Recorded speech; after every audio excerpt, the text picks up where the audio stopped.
연말이 되면 다사다난하다라는 말을 쓰는데 저에게는 이번 주가 막 그런 것 같습니다. 올해가 그런 것 같습니다. 어제 우리 노유선 집사님, 부군 되시는 안용대 성도님 어제 장지로 잘 모셨습니다. 함께 기도해 주시고 또 조문해 주신 모든 성도님들께 감사를 드립니다. 그리고 저번 주에 우리도 갑작스럽게 아버님을 또 주님 안에서 먼저 보낸 우리 구종성 집사님과 우리 윤수진 며느리 있습니다. 좀 일어나세요. 아직 힘들어한답니다. 여러분 마음으로 많이 기도해 주십시오. 감사합니다. 네. 우리 구집사님의 아버님은 제가 목회 초년에 어린이 사역할 때 그때 이제부터 알았던 분인데 너무 이른 나이에 갑작스럽게 돌아가셔서 모든 가족들이 힘들어합니다만 그 속에 하나님의 뜻이 분명히 있으리라고 확신합니다. 네, 감사합니다. 그리고 아까 소개를 못했다고 특별히 저한테 부탁을 해서요. 보스턴에서 오신 사울 카마초, 스탠드업, 플리즈 스탠드업. 사울 카마초 맞나요 발음이? 네, 환영합니다. 네, 보스턴에서 왔습니다. 감사합니다. 감사합니다. 자, 이제 말씀을 좀 나누겠습니다. 이번 주도 우리 성도 여러분 참 좋은 예수님의 우리의 한 해 동안의 삶 속에서 한 주 동안 한 분 한 분 있습니다. 우리 윤세연, 윤수진, 윤영순, 윤영태, 윤예진, 윤재윤, 윤주민 그날에 우리 성도님들을 위해서 온 성도님들 함께 한 마음으로 기도해 주십시오. 한 주간 동안 그리스도인으로서 가정과 이웃과 사회에 집안 청소하기, 동료 칭찬하기, 동네 쓰레기 줍기. 우리 동료 칭찬하기는 한번 지금 한번 해볼까요? 옆에 계신 분에게 지금 딱 30초 동안 칭찬합니다. 시작. 우리 김지호 장로님, 우리 강 집사님하고 앞뒤로 해보세요. 네. 감사합니다. 수석 장로님은 그러면 저를 칭찬해 주셔야죠. 예, 제가 칭찬해 줘야 되니까 이렇게 탁 하셨습니다. 감사합니다. 예, 한 주 동안 그리스도께 받은 은혜를 나누며 사는 우리 모든 성도들 되기를 간절히 소망합니다.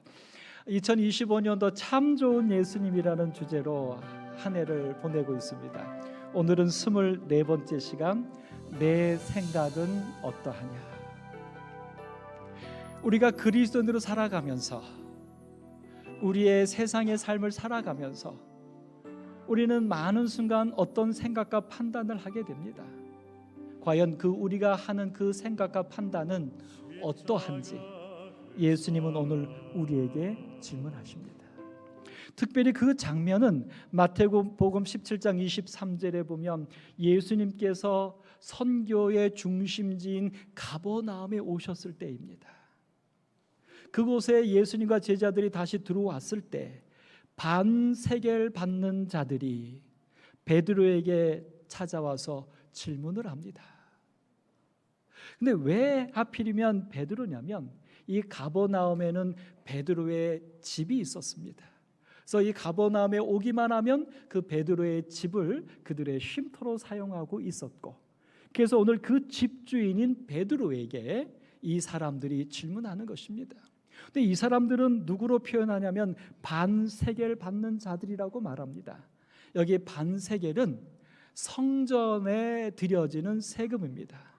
이스라엘 남자 20세에서 55세까지 전쟁에 나갈 만한 장정들은 1년에 한 번 반세겔을 성전세로 내야 했습니다. 출애굽기 30장의 그 시작을 통해서 그들이 낸 세겔로 성전을 가꾸고 운영했던 것입니다. 오늘 이 반세겔 받는 자들이 베드로에게 찾아와서 질문하는 것입니다. 그 질문의 내용은 너의 선생은 반세겔을 내지 아니하느냐. 내야 된다라고가 아니라 내지 아니하느냐. 이미 이 반세겔을 걷는 시기가 이제 다 지나간 이후에 예수님이 안 냈다는 사실을 알고 일부러 고의로 찾아와서 이 질문을 하고 있는 것입니다.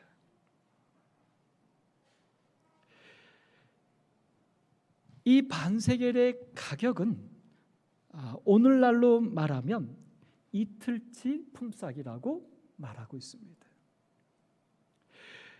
그런데 이 베드로가 이 얘기를 듣자마자 자기의 집에 예수님과 제자들이 들어갔고 집 주인으로서 이 반세겔을 받으려고 찾아온 자들이 베드로를 불러냈고 베드로에게 이 질문을 했습니다. 근데 이때 베드로가 뭐라고 말하냐면 이르되 내신다 했습니다. 예수님께 묻지 않고 베드로가 대답한 것입니다. 내신다, 낼 거야. 그렇게 대답하고 집에 그냥 들어가 버렸습니다. 베드로가 왜 이렇게 대답했을까요? 이틀치 품삯이니까 예수님의 전도 자금이 좀 없었을까요? 아니면 그 집 주인인데 그냥 주면 되지 않을까요?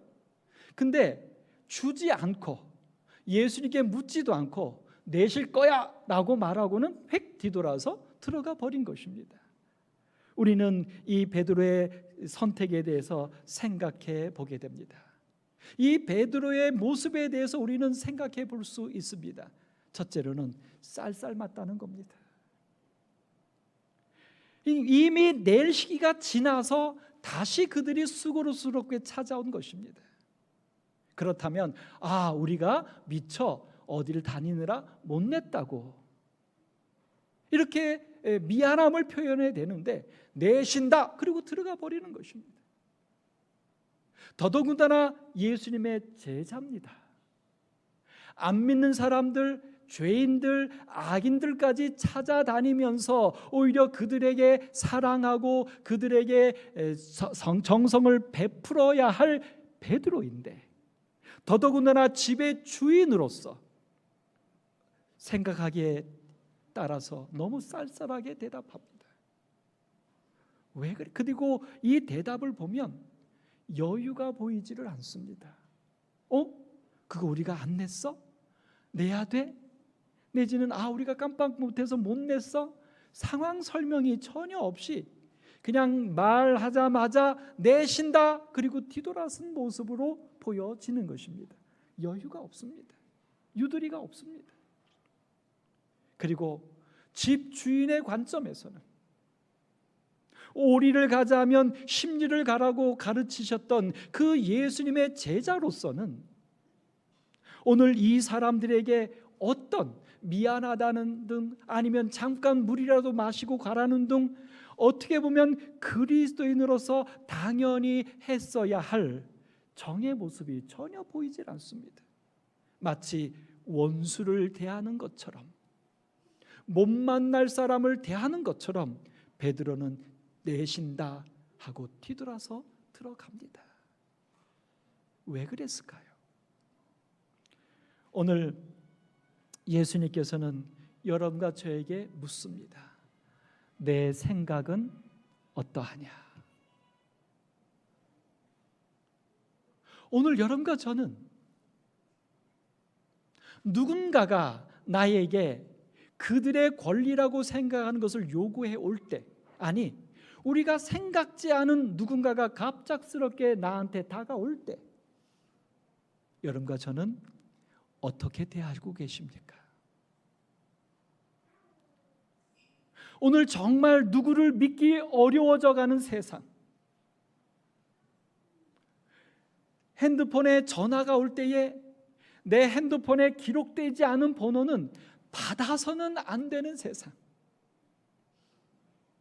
집에 있는데도 불구하고 2개, 3개의 장치를 해서 꽁꽁 닫아 놓아야 하는 세상, 누군가가 나의 집에 벨을 눌렀을 때 대문으로 가서 문을 열어주는 것이 아니라 인터폰을 보고 확인하거나 대문 앞에 가서도 조그만 구멍을 가지고 보면서 누군지를 확인하고 내가 아는 사람이어야지만 열어줄 수밖에 없는, 정말 믿을 수 없는 이 세상에서 오늘 제자된 그리스도인 된 여러분과 저에게 예수님은 묻는 것입니다. 내가 어떻게 생각하느냐? 이 세상의 삶에 지혜롭게 우리가 그렇게 대처하고 있는 그 우리의 대함이 과연 옳은가라고 질문하시는 듯합니다. 에스더의 주석에서는 이 부분에 대하여 이렇게 말합니다. 바리새인과 서기관들은 그분께서 더 이상 빠져나올 수 없는 막다른 골목에 직면하도록 여러 방법을 찾았다. 지금까지 예수님을 자꾸 걸려 넘어지게 하려고 여러 가지 문제거리를 주어왔었어요. 마찬가지로 레위인과 제사장과 선지자는 세금을 면제받았다. 그러니까 그때 당시에 그 성전세는 일반 평신도들만 냈고 성전 안에서 봉사하는 레위인과 제사장과 특별히 선지자로 인정받은 사람들에게는 세금을 걷지 않았다는 거예요. 이유는 뭡니까? 성전은 하나님의 집이고 이들은 그 성전에서 일하는 이들이기 때문에. 그런데 지금 이들이 예수님이 내지 않은 것을 후에 확인하고 일부러 찾아와서 예수님께 성전세를 내라고 하는 거예요. 왜?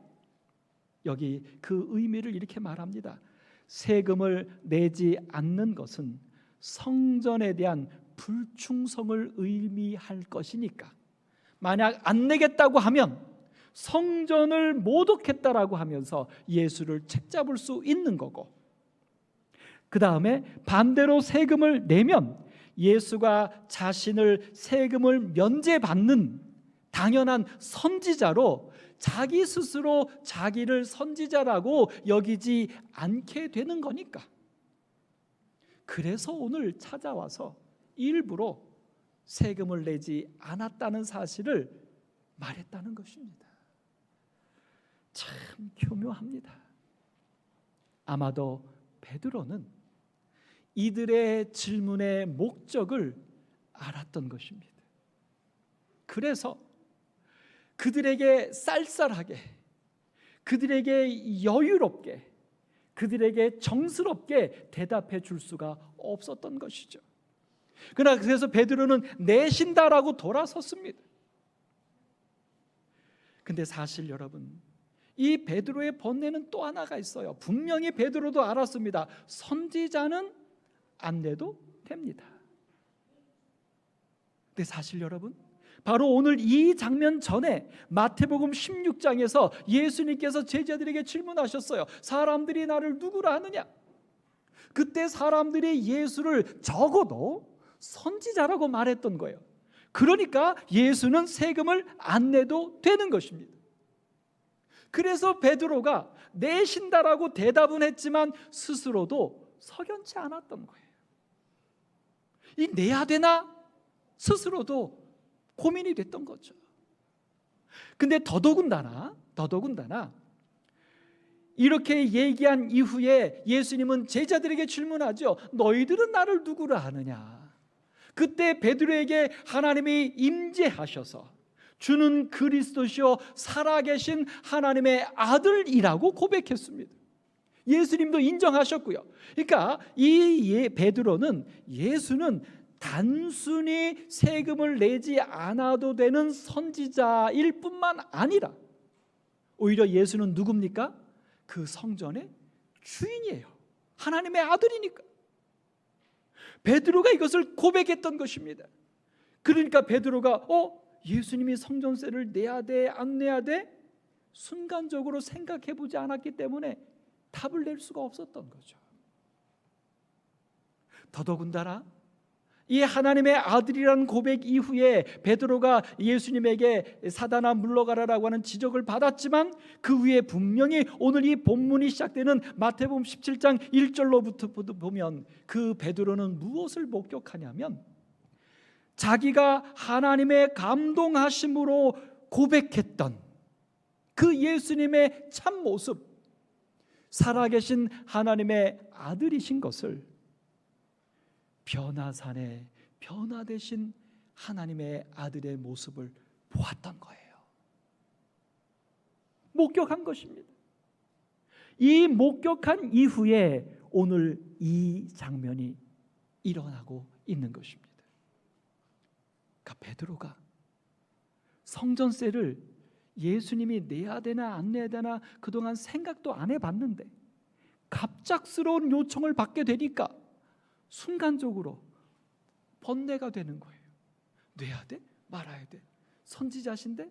하나님의 아들인데? 그럼 내야 돼? 안 내야 돼? 사랑하는 성도 여러분, 오늘 여러분과 저에게 예수님은 누구십니까? 만약 제가 말씀의 결론으로 그렇게 갑니다만, 만약 베드로가 그가 하나님께로부터 깨닫게 됐던 예수님이 그리스도시요 살아계신 하나님의 아들이라고 했던 그의 고백이 그저 고백이 아니라 그가 정말 확신하는 그의 믿음이었다면, 그리고 변화산에서 분명히 그가 보았던 그 예수님의 모습, 우리가 이곳에 초막셋을 짓고 영원히 살면 좋겠다고 고백할 만큼, 그것이 하늘이라고 여길 만큼 그 예수는 인간 예수가 아니라 단지 선지자 예수가 아니라 그저 그가 깨달은 살아계신 하나님의 아들이 아니라 정말 그분은 하나님의 모습이었으니까요. 그렇게 보게 된 그 예수가, 그가 깨닫고 그가 보았던 그 예수님이 하나님이란 사실이 단지 말했고 깨달았고 보았던 것이 아니라 그의 삶이 되었더라면, 그의 삶이 되었더라면 베드로는 내신다 하지 않았을 겁니다.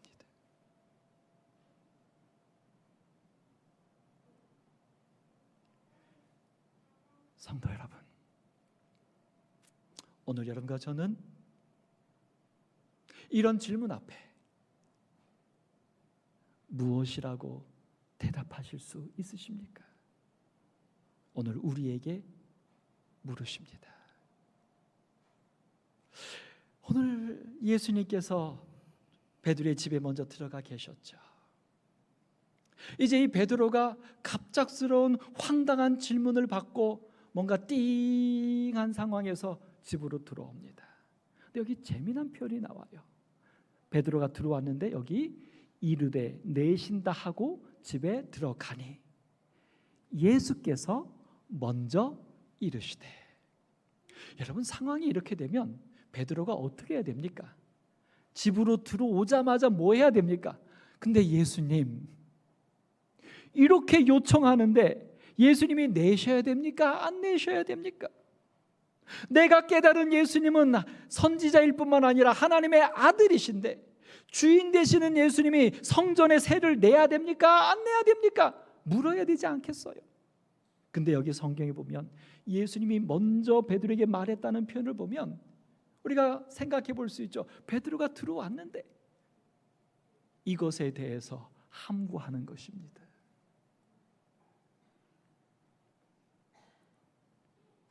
근데 베드로의 모습이 평온했을까요? 아니요. 이게 뭐야, 이거 어떻게 해야 돼? 낸다고는 했는데 이걸 어떻게 해야 돼?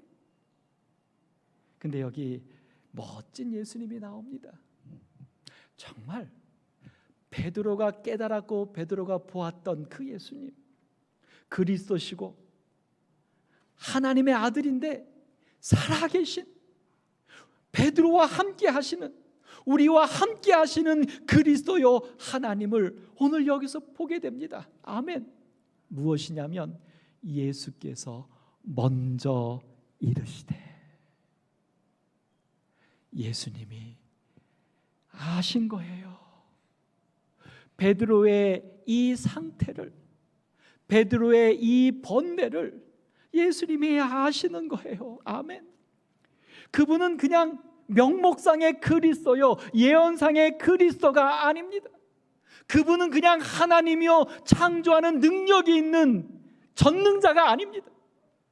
그리스도시요 하나님의 아들인 그분은 살아 계십니다. 아멘. 우리와 함께 계십니다. 아멘. 베드로가 번뇌할 때, 베드로가 깨달았지만 보았지만 아직 그의 삶에 확신이 없을 때, 예수님은 그런 베드로도 아셨어요. 그런 베드로의 번뇌를, 그런 베드로의 믿음 없음을 보신 게 아니라, 그런 베드로의 연약함을 보신 것이 아니라, 그런 베드로를 아시는 예수님은 먼저 베드로에게 이르시는 것입니다. 오늘 여러분과 저의 그 부족함과 연약함, 우리의 번뇌까지도 아시는 살아계신 그분이 오늘 우리를 찾아오시고 우리에게 말씀하여 주심을 인해서 감사합니다. 베드로에게 질문하지요. 시몬아, 사람 같지 않아요. 사람은 아마 이 장면에서 베드로에게 아마 이렇게 묻는데, 여기 지금 예수님도 묻긴 하는데 이렇게 묻지 않았을 거예요. 베드로야, 너 조금 전에 나에 대해서 뭐라고 고백했어? 너 네 입으로 너 나를 누구라고 고백했어? 너 조금 전에 나의 어떤 모습을 너 봤어 안 봤어? 야, 그렇게 고백하고 그렇게 보아놓고 너 뭐라고 대답했어? 우리는 그렇게 혼나죠. 그렇게 꾸중 듣지요. 근데 오늘 베드로의 이 번뇌함, 믿음 없음, 연약함을 살아계셔서 아신 예수님은 그 베드로의 연약함을 꾸짖거나 비난하지 않으셔요. 오히려 그에게 뭐라고 말씀하세요? 내 생각은 어떠하냐? 그가 정리하게 인도하세요. 그가 깨닫고 그가 본 것이 이제 그의 삶이 되도록 예수님이 안내하세요. 내 생각은 어떠하냐? 세상 임금들이 누구에게 관세와 국세를 받느냐? 자기 아들에게냐 타인에게냐? 이런 질문을 통하여 다시 한번 그가 했던 고백, 하나님의 아들이십니다. 이곳에 초막을 짓고 예수님이 하나님이란 사실을 그가 고백했고 그가 눈으로 봤던, 그가 깨달았던 그 사실을 예수님이 끄집어내주면서 아들이냐 질문해 주셔요. 오늘 베드로는 머뭇거림 없이 대답합니다. 베드로가 이르되 타인에게니이다. 아멘. 오늘 살아계신 예수님께서, 우리의 모든 것을 아시는 예수님께서 오늘 우리가 깨달은 작은 것, 우리가 본 작은 것을 가지고 오늘 우리를 더 아름다운 하나님의 사람으로 인도해 주시기를 소망합니다. 오늘 여기 너그러우신 예수님이 나와요. 우리 같지 않아요. 기다려주지 못하고 이해해주지 못하고 이끌어주지 못하고 그저 왜 이랬느냐, 왜 틀렸느냐, 아직도 이러느냐 하는 우리 같지 않은 너그러우신 예수님, 참 좋으신 예수님을 사랑합니다. 오늘 여러분과 저도 너그러우신 성도님들이 되시기를 소망합니다. 자, 예수님이 여기서 끝나지 않아요. 예수님이 그 베드로에게 말합니다. 왜요? 문제는 베드로가 이미 그 사람한테 무슨 약속을 했어요? 내신다. 근데 지금 예수님이 베드로한테 말한 건 내야 돼요? 안 내야 돼요? 낼 필요가 없어요. 그럼 베드로는 거짓말쟁이가 되거나 그 사람에게 가서 아니면 그걸 바꾸거나 비난을 받아야 돼요. 참, 우리는 이러죠. 네가 잘못한 거니까 네가 책임을 져. 그게 너가 성장하는 비결이야. 너가 해결해. 아주 위하는 척하지만 그 연약한 자를 짐을 지게 합니다. 근데 우리 예수님은 어떠셨어요? 예수님이 이렇게 말씀하세요. 베드로야, 바다에 가서 낚시를 던져라. 그럼 먼저 오르는 고기가 있는데, 먼저 올랐다고 하니까 이 베드로가 간 김에 한 마리만 잡은 게 아닌 것 같아요. 먼저 오르는 고기를 가져 입을 열면 돈 한 세겔이 그 입 안에 있다는 거예요. 우리 서울중앙교 성도 여러분, 오늘 예배 끝나고 밥 먹고 다 우리 갑시다. 우리 좀 건져 올립시다. 그리고 가져다가 나와 너를 위하여 주라. 아멘. 여러분, 여기 어떤 예수님이 나오세요? 그 베드로의 연약함으로 인해서 버려놓은 실수를 오히려 은혜롭게 회복해 하시는 예수님. 제가 이렇게 표현을 해봤어요. 여유로우신 예수님. 예수님은 베드로의 실수가 문제가 되지 않으시나 봐요. 베드로의 실수가 화가 나지 않으셔요. 베드로의 부족함이 예수님을 고민스럽게 만들지 않아요. 베드로가 부족해도 실수해도 예수님은 여유롭기만 하십니다. 왜일까요? 왜 우리는 나 아닌 다른 사람이 실수하여 문제를 야기할 때 왜 못 참는 것입니까? 왜 화가 나는 것입니까? 손해볼까 봐, 내가 더 불편해질까 봐, 내가 감당할 수 없을까 봐. 근데 여러분 기억하시죠? 여러분이 아이를 낳아서 키울 때 쬐끄만 아이가 젖을 먹다가 우유병을 휙 집어 던지면 화가 납니까? 분노가 치러 오릅니까? 감당할 수 있으니까. 근데 이제 여러분이 연세가 드시고 자녀들이 컸는데 여전히 와서 손 빌리면 그때는 어떻게 돼요? 부담스러워요. 내가 해줄 능력이 없으면. 오늘 예수님이 여유로우신데 왜요? 오늘 여기 이 돈의 문제를 예수님이 어떻게 해결하십니까? 어떻게 해요? 낚시를 하래요. 생각해 봅니다. 예수님의 선교 자금 속에 이 한세길이 없었을까요? 없었을까요? 베드로의 집에 이 한세길이 없었던 건가요? 이거 제가 하늘나라 가면 질문해 볼 거리입니다. 아니 어떻게 집이 그렇게 가난해도 이틀째 품삯도 없어요? 근데 여기 예수님이 그 집에 돈이 있던지 선교 자금이 있던지 상관없이 예수님이 해결한 방법은 뭐냐면 고기의 입속에서의 세계를 얻어내신 거예요. 왜일까요? 예수님은 성전의 세금을 낼지라도 나는 세금을 낼 필요가 없는 성전의 주인, 사실은 이 온 세상 만물의 주인인 하나님이란 사실만큼은 베드로에게 알려주시기를 원하신 것입니다. 사랑하는 성도 여러분, 오늘 우리들의 모든 삶 속에서 우리의 믿음의 연약함으로 혹은 죄 때문에 어떤 어려움과 문제가 생길 때 기도하십시다. 하나님이 축복이고 인도해 주시기를. 근데 그것이 해결됐을 때 성도 여러분, 우리가 그저 내 이 문제를 해결해 주셨으니 감사합니다라고 기도하는 사람들이 아니라 내 병을 낫게 해주셨으니 감사합니다라고 그 주어진 기적만 감사하는 사람들이 아니라 오늘 여기 한 세계를 얻었고 그것을 준 것으로 감사하는 베드로가 아니라 그 한 세겔이 물고기에게서 나왔다는 사실, 오늘 나의 기도를 들어주신 것이 그분이 바로 창조주요 나의 구원자라는 사실을 우리가 감사할 수 있는, 고백할 수 있는, 깨달을 수 있는 우리의 신앙 되기를 간절히 소망합니다. 예, 맞아요. 예수님이 왜 물고기에서 이렇게 여유롭게 하셨냐면 그분은 분명히 베드로가 고백했던 대로 사랑하는 하나님의 아들이시니까요. 그래서 그분은 여유가 있는 거예요. 쫓기지 않으시는 거예요. 냉정할 필요가 없는 거예요. 그리고 사실 그분은 하나님의 아들일 뿐만 아니라 그분은 변화산을 통하여 그분이 하나님이신 것을 분명히 보여주셨으니까요. 그분이 하나님이시기 때문에, 자기 자신이 하나님이기 때문에 베드로의 혹은 어떤 사람들의 어떤 실수도 어떤 부족함도 예수님은 쫓기거나 화가 나지 않으시는 것입니다.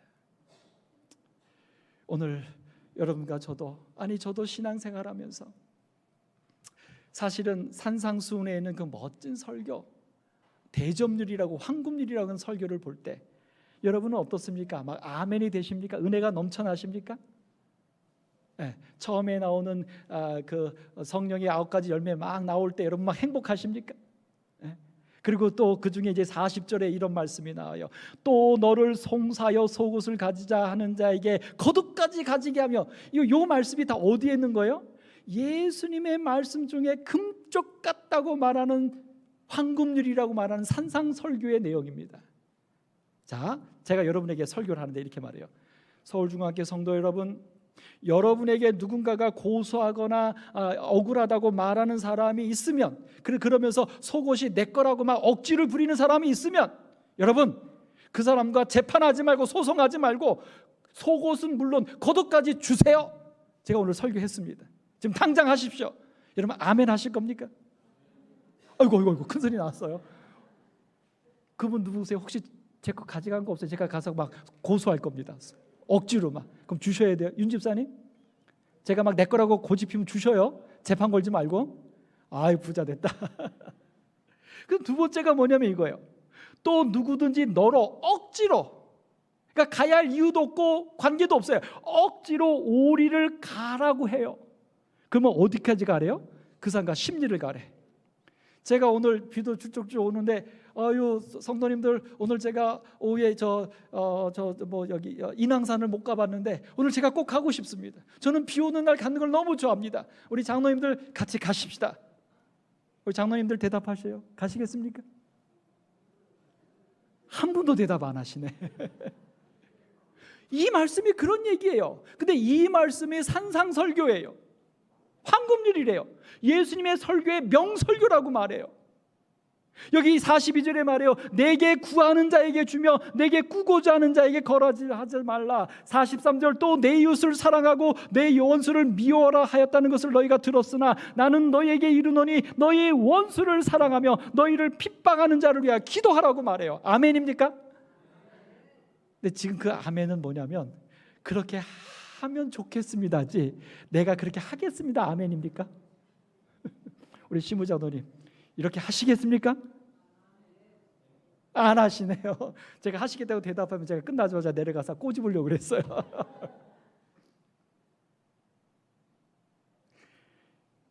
이 아름다운 말씀이 나 아닌 다른 사람들이 내게 이렇게 하면 얼마나 행복합니까? 근데 이거를 내가 하라는 거예요. 얼마나 부담스럽습니까? 얼마나 힘에 겹습니까? 근데 여러분 잘 보십시오. 이 어려운 제안에 중요한 포인트가 하나 있는데 이런 것들입니다. 송사하여 억지로 구하고 꾸고자 하고 원수가 되고 핍박하고. 무슨 얘기냐면 다 당하고 있는 것입니다. 누가 나에게 와서 그 속은 내 거야 라고 억지를 부릴 때까지 내가 가만히 있는 거예요. 누가 나한테 와서 돈을 꿀 때까지 내가 안 주고 있는 거예요. 이 말씀의 핵심은 이렇게 하라는 게 아니라, 이런 요청이 있을 땐 그렇게 하라고 하는 얘기가 아니라 수동적인 것이 아닙니다.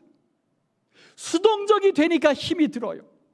나는 그렇게 할 마음이 없는데, 그렇게 할 생각이 없는데 그렇게 해달라고 하니까 내 속에서 번뇌가 일어나는 거예요. 베드로처럼 낼 마음이 없는데, 낼 생각을 안 했는데 내라고 하니까 나도 모르게 내겠다고 대답하고 나니까 번뇌가 되는 거예요. 내야 돼 말아야 돼, 선지자인데 하나님의 아들인데, 근데 안 낸다고 했으니 이거 어떻게 해야 돼? 오늘 여러분 이 말씀의 맨 마지막에 마태복음 5장 45절에 결론적으로 이렇게 말합니다. 이같이 한즉 하늘에 계신 너희 아버지의 아들이 되리니. 이거 아멘 하면 안 됩니다. 왜 안 되냐면, 그럼 이렇게 안 하면 하나님의 자녀가 안 되는 거야. 하늘나라 못 가요. 그리스도인이 아니에요. 아까 말한 대로 그렇게 해야 돼.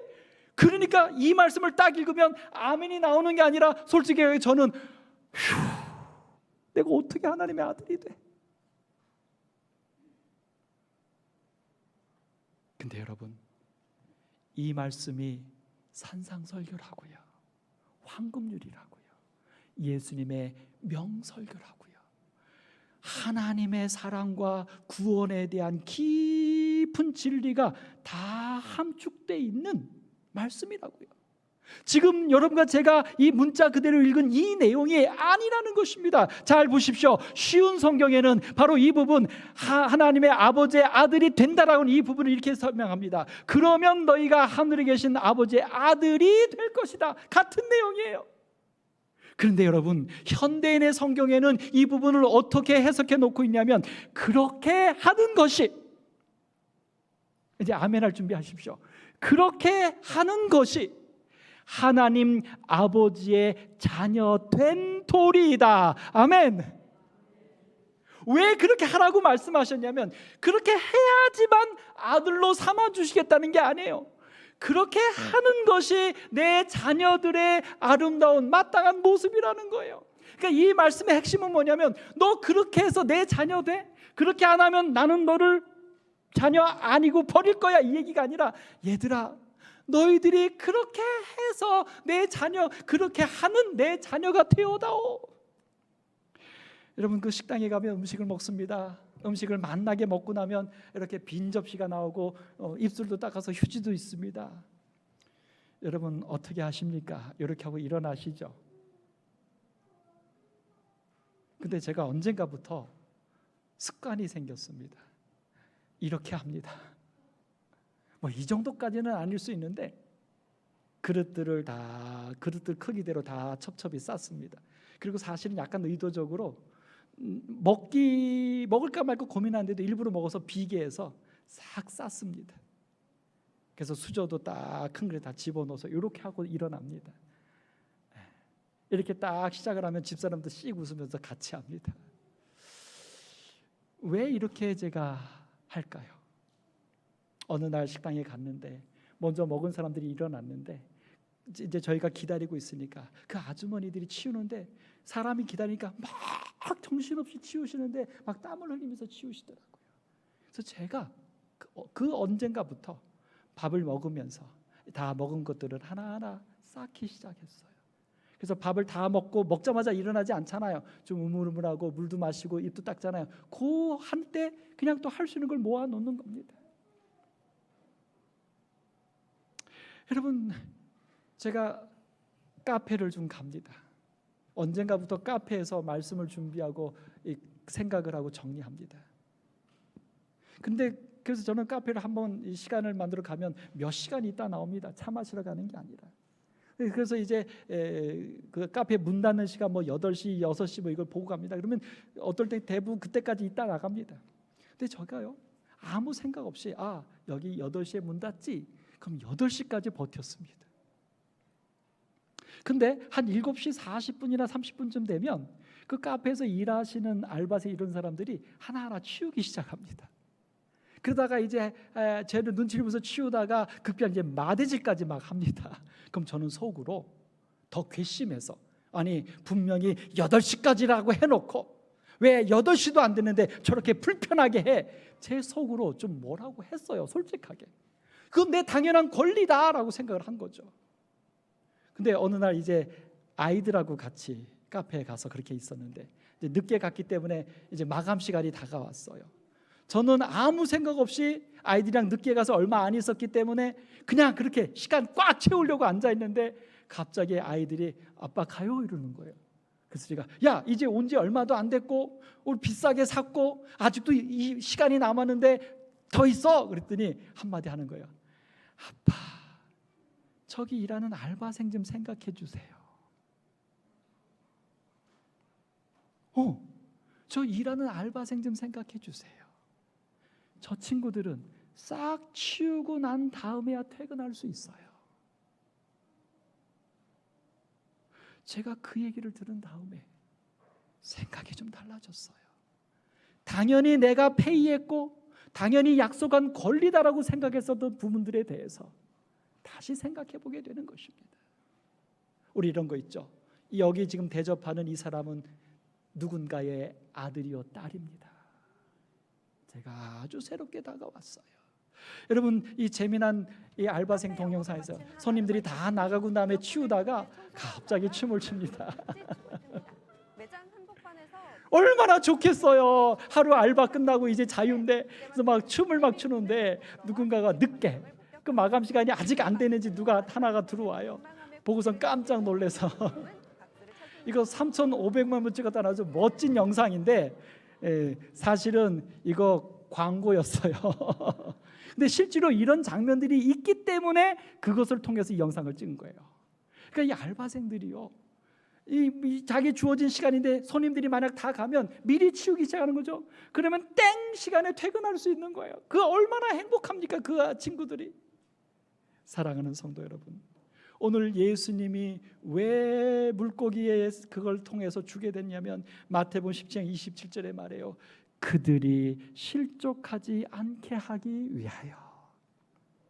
예수님을 시험하려고 왔던 그 성전세를 받는 자들, 원수 같은 친구들이에요. 근데 그들이 실족하지 않게 하려고 예수님이 물고기를 잡아서라도 낼 필요 없지만 내주신다는 거예요. 그러면서 예수님은 말해요. 그러나 우리가, 그러니까 예수님이 뚝딱해서 만든 게 아니라 베드로에게 고기 잡아오라고 했잖아요. 그래서 베드로에게 말해요. 우리가 왜 예수님이 베드로까지 여기에 동참시키셨을까? 왜? 여러분, 분명히 아까 뭐라고 말씀하셨어요? 베드로에게 질문할 때, 그렇다면 아들들은 세를 면하리라. 아멘. 아멘. 아직 아멘 안 하신 게 당연해요. 왠지 모르죠. 여기 아들이라 그랬습니까? 아들들이라고 그랬습니까? 들. 그러니까 예수님은 나는 하나님의 아들이니까 안 내도 돼, 이거를 확인시키는 게 아니라 예수님은 베드로에게 질문하면서 아들들은이라고 말했던 거예요. 다시 말해서 무엇을 또 얘기한 거냐면, 베드로야, 너도 하나님의 아들이야. 아멘. 그래서 그 베드로에게 물고기를 잡아오라고 시킨 거예요. 베드로도 실족하지 않게 하려고 세금을 내는 그 하나님의 아들의 자비를, 너그러움을 베드로도 경험하게 하시기 위해서. 아멘. 오늘 마태복음 5장 48절에 말합니다. 그러므로 하늘에 계신 너희 아버지의 온전하심과 같이 너희도 온전하라. 아멘이 안 나오는 거 당연합니다. 잘하셨어요. 우리한테 자꾸 하나님처럼 온전하라고 하면 아까 말한 대로 심리를 가라고 하는 것처럼 힘들어요. 근데 여러분, 이 성경절은 온전하라가 방점이 아니에요. 온전해야 된다는 게 방점이 아니에요. 이 말씀의 핵심은 어디냐면, 온전하라가 아니라 바로 어디 있냐면 그 앞부분이에요. 너희의 아버지가 핵심입니다. 아멘. 하나님이 나의 아버지시라는 게 살아계신, 그래서 그 아버지가 아들된 우리들을 하나님처럼 살게 하신다는 거예요. 베드로를 그렇게 인도하셨던 것처럼. 오늘 사랑하는 서울중앙교회 재림 성도들이시여, 오늘 하나님께서 우리를 하나님의 아들처럼 살아가게 하실 때, 그것이 우리의 삶이 되기를 간절히 소망합니다. 베드로를 하나님의 아들처럼 행동하게 하셨던 그 예수님이 오늘 우리도 하나님의 자녀답게 살아갈 수 있도록 인도해 주실 줄을 믿습니다. 마태복음 19장 26절, 사람으로는 할 수 없으나 우리로는 안 됩니다. 우리 믿음으로는 안 됩니다. 우리 의지로는 안 됩니다. 그런데 하나님으로서는 다 하실 수 있느니라. 베드로를 그렇게 하게 만드셨던 그 예수님, 그분이 오늘 우리도 그렇게 만들어 주실 줄을 믿습니다. 일주일 동안의 우리의 삶이 바로 이런 하나님을 경험하는 우리 모두의 삶이 되기를 바라면서 말씀을 마치겠습니다.